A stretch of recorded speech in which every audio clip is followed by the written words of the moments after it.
Hello and welcome to Do It Yourself channel.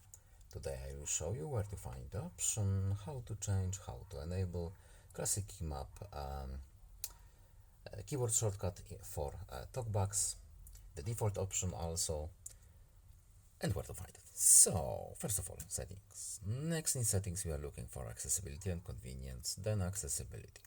Then at the top here we have these tabs, so we need to go to the Vision one, then TalkBack.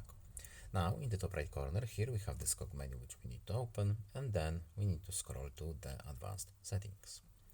In advanced settings we are looking for our keyboard shortcuts, here they are, and here we have choose a keymap option. So here we have two presets, we have the Classic Keymap and we have the default one, and that's pretty much it.